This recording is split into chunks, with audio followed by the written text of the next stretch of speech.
Ladies and gentlemen, good afternoon. Please join me in welcoming our television and webcast viewers to today's program.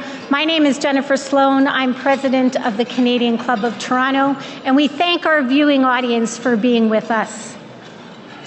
The Canadian Club has a long history as the leading current affairs podium in Canada. Led by a volunteer board of directors, we are dedicated to encouraging open and accessible debate on issues that matter to Toronto, to our province of Ontario, and to our country. Through our youth and young leaders programs, civic action, diverse city partnerships, accessibility commitments, as well as through our media partnerships and social media properties, we provide opportunities for Canadians around the world to engage with leading political, business, and public figures. Thank you for joining our conversation. Before I formally introduce our speaker, I'd like to tell you about some of our upcoming events this season. On Monday, May 11th, we will be joined by the leader of the Liberal Party of Canada, Justin Trudeau, who will discuss fairness and growth for the middle class. On May 20th, Canada's Minister of National Defence and Minister of Multiculturalism, the Honourable Jason Kenney, will be with us to talk about the armed forces and the security challenges facing our country. And on May 21st, with less than 65 days to go, join the Honourable David Peterson, Chairman of Toronto 2015, as he speaks to the lasting legacy of the Pan Am Parapan Games. For a full listing of the club's upcoming events and to order tickets, please visit our website at canadianclub.org. You can also join the conversation via Twitter and Instagram by following us at CDNCLUBTO or by using that hashtag. And I'd like to express special thanks to today's event sponsors, Colleges Ontario and the Council of Ontario Universities. Thank you for joining us and for your generous support.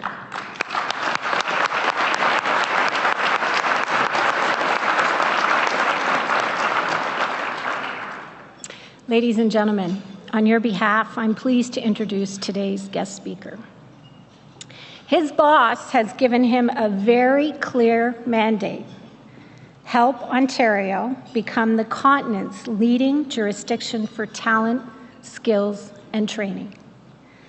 The Honourable Reza Moridi, Minister of Training, Colleges and Universities, and Minister for Research and Innovation, is addressing the mandate head-on. A recent report on Canadian post-secondary performance shows that no province is failing to deliver, but all show room for improvement. The Higher Education Quality Council's analysis has described Ontario's system as efficient and productive while calling for a focus on quality. More Ontarians than ever are pursuing post-secondary education. According to the provincial budget's data, in 2013, 66% of Ontario adults had post-secondary credentials.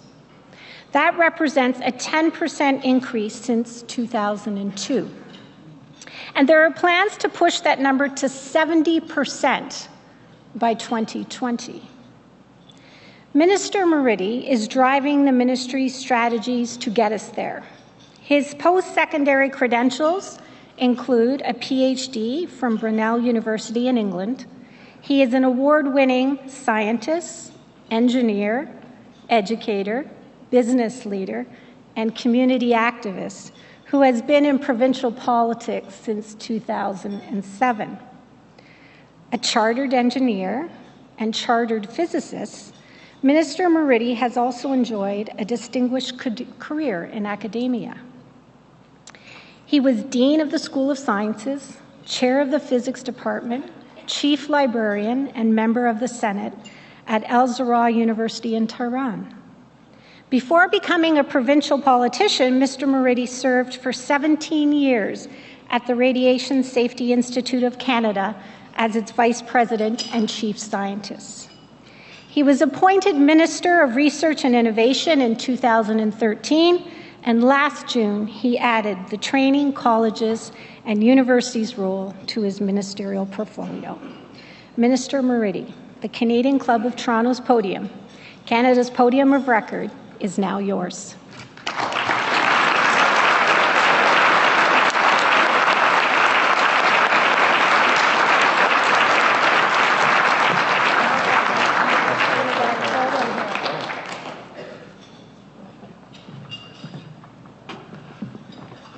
Well, thank you very much, Jennifer, for that kind and gracious introduction.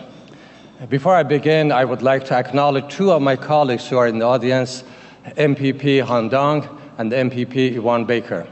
Welcome to the program.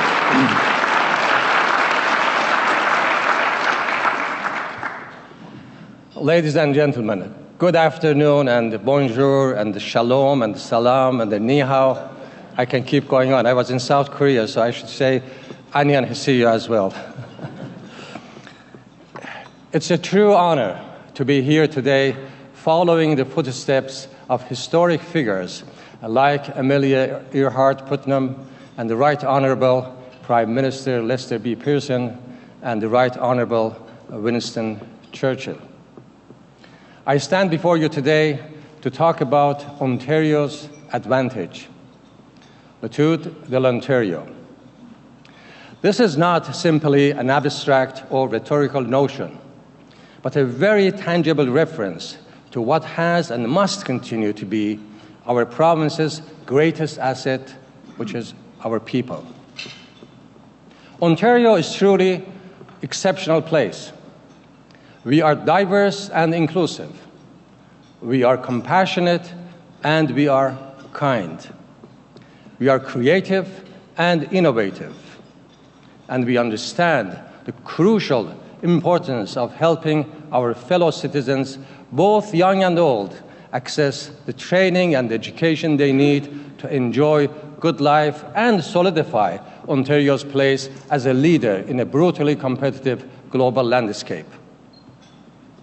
Investing in people's talent and skills forms the core of our government's identity. It's the first pillar of our economic plan for Ontario, and it is central to who I am.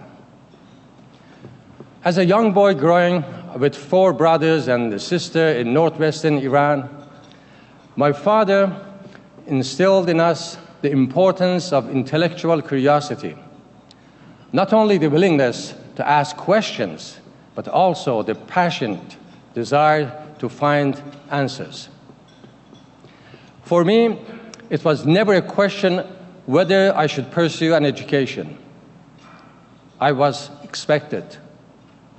When I was 17, I left my hometown Urmia to experience the excitement of Tehran firsthand. I can remember the butterflies, a 15-hour bus trip by myself, rumbling through the countryside of Iran in 1962. In one sense, I knew what was waiting for me, an intense entrance exam. But in so many ways, I was entering an unknown world. But I was driven by my passion for learning. Tehran afforded the promise of world-class educational opportunities in secondary schools as well as at the post-secondary level at Tehran University. As a young man in high school, I began to feel the sense of curiosity and the purpose that my family had so often talked about. How I would ask myself and anyone who would listen, could we do things more effectively? How could we learn from other cities or countries or each other to improve our learning experience or even how our society functions? I began to ask these questions more loudly at Tehran University, which was the life-shaping experience for me. I am sure many of you have felt the ambition and the passion of those around you during your time at university, college, or in another learning environment. I found my experience so incredibly energizing. Being on my own gave me the time to get involved in student advocacy, and like so many others, it was on university campus where I was first inspired to become politically active. It was also a great way to stay out of trouble. An undercurrent of political tension has always existed in Iran, and the 1960s were certainly no exception. I loved working on behalf of my fellow students to try and make things better and to challenge the status quo.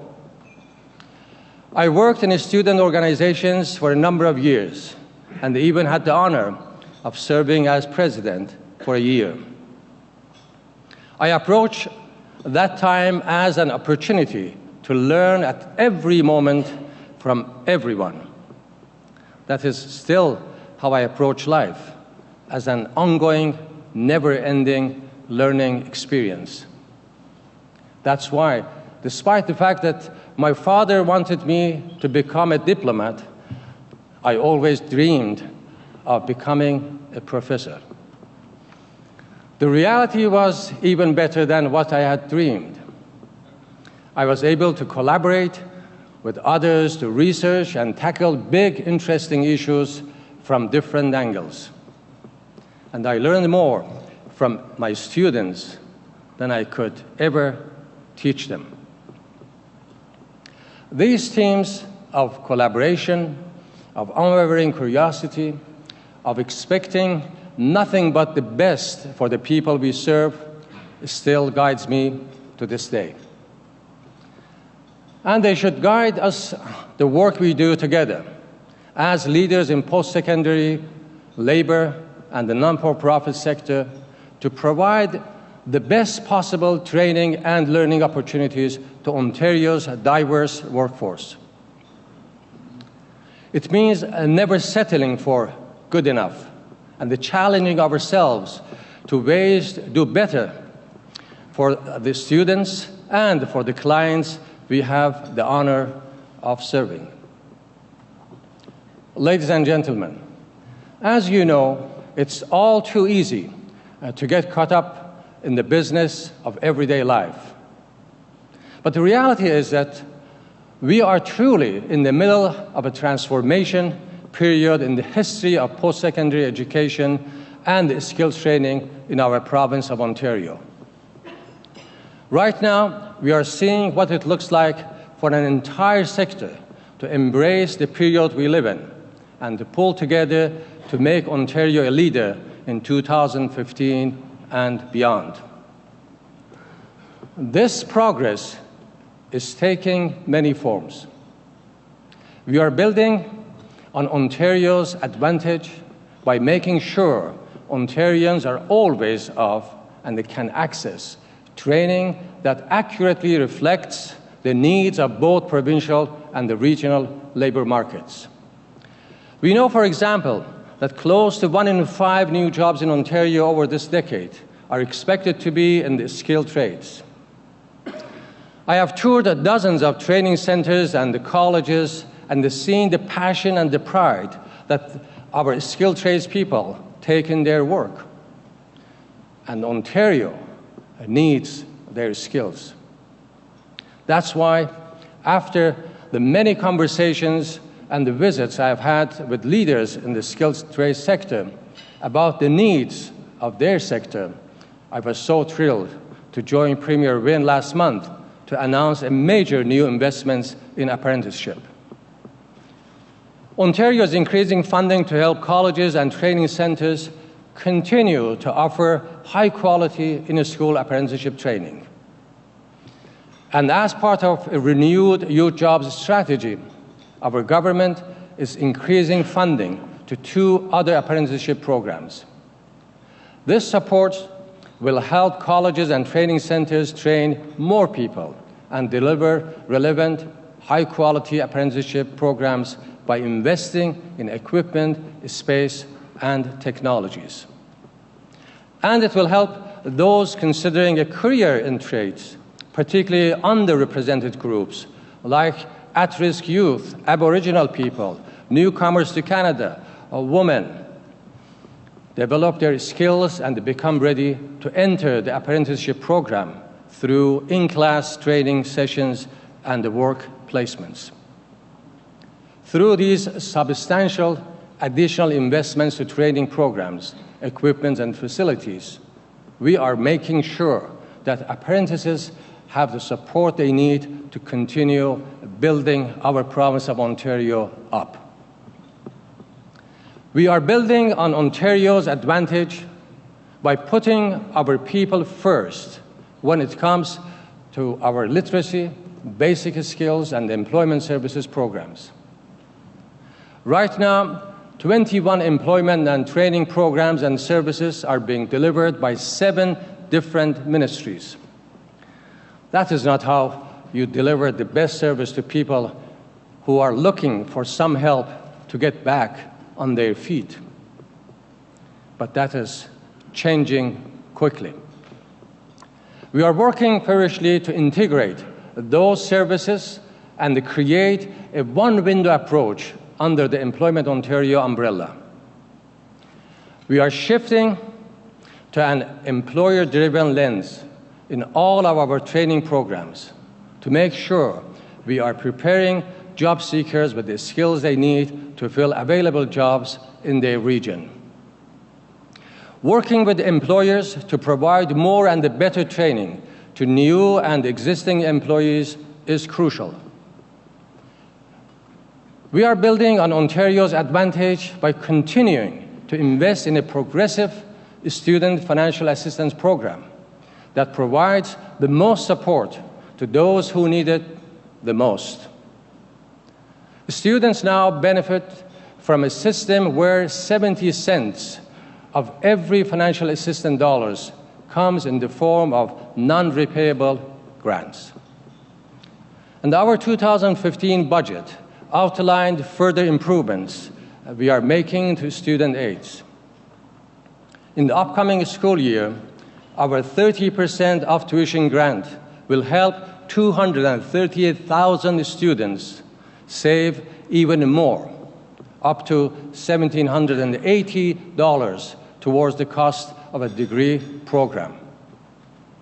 And moving forward, the assessment for OSAP will be much more transparent and fair to students. We are removing in-study income exemptions, simplifying student contributions, decoupling grants and loans, and existing vehicles as assets in the OSAP assessment process. These actions will help empower our students and they make for a more predictable system. We are building on Ontario's advantage by making it easier for students to access a world-class post-secondary education regardless of their background. Ladies and gentlemen, this year we celebrate 400 years of Francophone presence in our province of Ontario. Over the centuries, Franco-Ontarians have contributed enormously to the cultural, political, economic, and the social life of our province. To ensure that the vitality and the strength of the Francophone community for centuries more, we need to continue to invest in French language post-secondary education and training. And we need to acknowledge the importance of governance by and for the Francophone community. Aboriginal students also need to know that they have a place in our province's post-secondary education sector. And with that in mind, I am pleased to say that early this summer, I will be releasing a progress report on our Aboriginal education strategy and a plan that will outline our priorities, next steps, and continued investments. I will be convening a Ministers' Advisory Group to help inform this work moving forward. And I'm thrilled to say that we will be looking at creating a standalone policy on Aboriginal institutes operated by and for First Nations.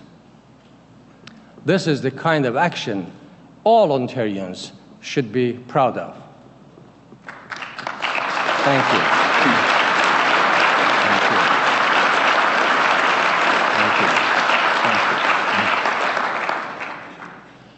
We are building on Ontario's advantage by embracing the many ways that technology can increase student access to world-class programs.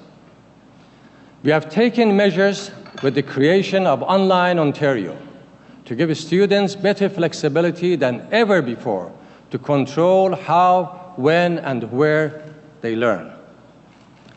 With high-quality online courses and the modules available to students in the next academic year, and the introduction of a new online portal this fall, this incredible work will only accelerate. And led by the great team at ONCAD, we are supporting student mobility by increasing credit transfer opportunities and introducing new tools to help students navigate the post-secondary system. Having a credit transfer system that is mobile and flexible across our institutions provides students with access to the best learning opportunities available without additional costs or repetition in material and courses. In the past 4 years alone, we have more than quadrupled the number of pathways available to our students in more than 1,200. This has resulted in over 800,000 transfer opportunities for our students in Ontario. Let us keep up this great work. Ladies and gentlemen, I have a unique perspective from serving as both Minister of Research and Innovation as well as Minister of Training, Colleges and Universities. I know how critical hands-on experiential learning and entrepreneurial programs are. And this has only accelerated since my time in school. Back in the early 70s, I benefited greatly from hands-on mentorship when researching memory devices that could help shrink telecommunication equipment the size of this room. While many things have changed since then, businesses crave this kind of experience even more. Our economy needs a culture of startups to drive creativity and competitiveness in this modern global economy. Ryerson's DMZ and Waterloo's Velocity incubators are just two examples of the huge North American success story that already exists in the Startup Accelerators program on and off our campuses in our province. And I am pleased that 42 of 45 post-secondary campuses in Ontario now have entrepreneurial programs. These are giving students the skills, tools, advice, and support they need to start their own businesses and create their own good jobs. Ladies and gentlemen, we are building on Ontario's advantage by working together to deliver and fund post-secondary programs in a smarter and a more strategic way. Many in this room will be very familiar with the more foundational changes we have undertaken over the past couple of years through our differentiation framework and strategic mandate agreements. The province now has a greater stewardship role in building our post-secondary education system than ever before. I know this hasn't always been easy, but our post-secondary leaders have worked with me and with my predecessor to ensure this new direction will be successful. In many ways, differentiation exemplifies what we are trying to achieve in the post-secondary sector. It provides our institutions the opportunity to develop and promote their globally competitive strengths while ensuring we avoid, where appropriate, unnecessary duplications. Through differentiation, our institutions can better align their mandate with the priorities of our economy, our businesses, our students, and indeed our Ontarians. Last August, we signed strategic mandate agreements with all 45 publicly funded colleges and universities to start putting this transformative policy into action. And just yesterday, we took a major step forward with the next phase of this transformational work, with the first consultation session around the funding formula for our universities. For more than 50 years, government funding to universities has been based almost entirely on enrollment. We have enjoyed great success in that regard, with higher enrollment growth over the past decade than at any time in Ontario's history. But it is time for a rethink. We have laid the foundation with the aforementioned frameworks, and we have appointed former Deputy Minister Sue Herbert to lead this transparent process. Now is the time for an open and honest conversation about how we can allocate taxpayers' dollars to our universities in the most strategic way possible. Our students deserve this. And I look forward to working with post-secondary sector, student groups, employers, and other key partners to determine the best way to improve the overall student experience, support the differentiation process, address financial sustainability, and increase accountability. A website has been set up as part of this consultation process, and I encourage feedback from as many people as possible. Affordability, access, innovation, and sustainability are all critical issues. But true transformation in Ontario has required leadership and collaboration on issues that extend far beyond the traditional confines of a classroom. Building on Ontario's advantage is about recognizing, confronting, and leading the way on issues that face and in many ways define modern-day society. Our post-secondary institutions do not operate in a vacuum. They are integral parts of their communities, not insular cities within a city, but a central piece of the overall tapestry. The lessons taught, the issues raised, and the actions taken at universities and colleges have a profound effect on society as a whole. Over the past few months, we were confronted with the jarring reality that sexual harassment and assaults have become far too prevalent and on and around our campuses in Ontario. The numbers highlight an unsettling reality that between 15 to 25% of college and university-age women will experience some form of sexual assault during their academic year. I am a father of a beautiful daughter and a husband to a wonderful wife. And the thoughts of any violence impacting them is too much to bear.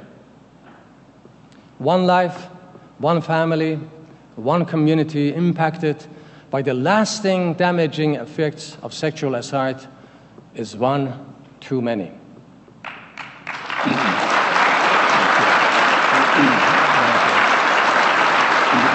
Thank you.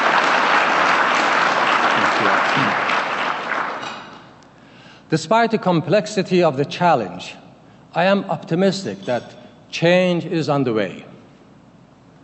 We are fortunate in the province of Ontario to have a leader in Premier Wynne who recognizes the importance of this issue and who has been so deeply invested in a comprehensive solution. And there is a sense of shared conviction amongst our university and college leaders, as well as the student groups who have been leading on this issue, to work together to better ensure the future safety of our students. This is such a central part of our work in post-secondary education in our province of Ontario. If we are not doing everything in our power to keep our students, administrators, and the faculty safe, and if we aren't providing the support they need to enjoy good mental and physical health throughout their learning journey, then we will have failed. Ladies and gentlemen, so here we are on May 7th, 2015. We are in the midst of unprecedented transformation in the skills training and post-secondary landscape in Ontario. The work is complex and far-reaching, but the underlying goal is simple. Together, we are building on Ontario's advantage by putting people first. I know how critical a strong educational system is to a democratic society. And I deeply appreciate how fortunate we all are to live in a country and a province whose vibrancy is based on free exchange of ideas and collective problem solving. I have experienced firsthand the highs of free discussion and advocacy and the very low, dark, when those rights are ripped away. In Iran, universities were first place that came under attack during the Islamic Revolution. I felt this very deeply and very personally. After some time, I considered being purged as a professor as a badge of honor, but not before losing some of my colleagues to the devastation that was inflicted upon that society. I always be proud that here in Canada, we can freely have public conversation about what is working, what is not, and what we can do about it. This is a point I'm sure we can all agree on, and even we don't agree on methods or results. So as we move forward, we need to continue to have open, transparent, and sometimes hard conversations. We need to maintain relationships and build new partnerships. We need to keep an eye on the past, but always be looking forward. And most of all, we need to remember why we are doing it: for the people we serve, for students, our clients, and our future leaders. I know that we together are up for this effort. And so, let's open our minds to new ideas. Let's understand how far we have come, but accept the reality that we need to do more to keep our place as a global leading economy, with a quality of life envied worldwide. Our ability to address our challenges will be crucial to building an Ontario economy and society that we will be proud to pass on to the next generation. I want to thank everyone here today for coming and for contributing to this effort through the businesses that you build, the workers you train, and the students you teach. Together, our efforts will keep Ontario at the forefront of building a strong, competitive, innovative, educated, and skilled workforce. Together, we will continue to build Ontario's advantage. Le tout de l'Ontario. Thank you very much. Merci beaucoup.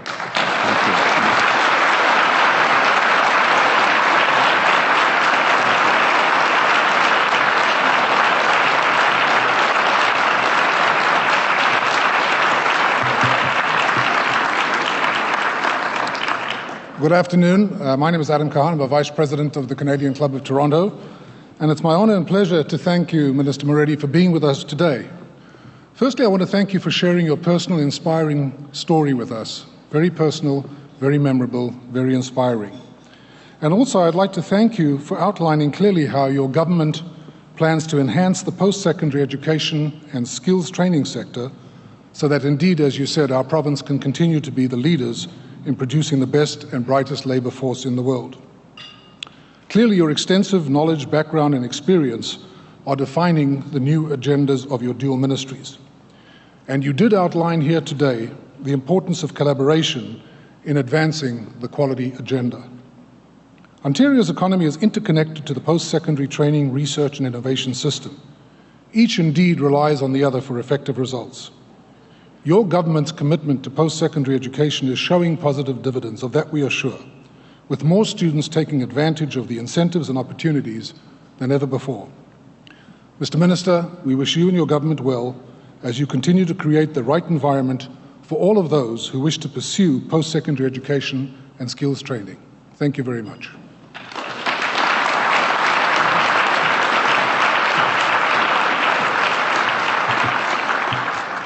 Thank you, Adam, and thank you, Minister, for taking the time to be with us today. I'd also once again like to express our special thanks to today's event sponsors, Colleges Ontario and the Council of Ontario Universities.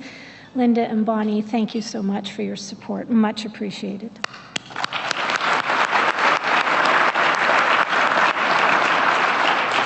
Now, before I adjourn today's meeting, I'd like to draw your attention to the event survey cards on each of your table. The Canadian Club is always looking for ways to improve your experience, so if you would take the time to please let us know your thoughts and comments, we'd very much appreciate it. Your feedback is important. This concludes our program today, which will be broadcast on Rogers TV in the days to come. We are grateful to Rogers TV and 680 News for their continuing promotion of Canadian Club events. To learn more about the club, please visit us at www.canadianclub.org. Ladies and gentlemen, thank you so much for today. Our meeting is now adjourned.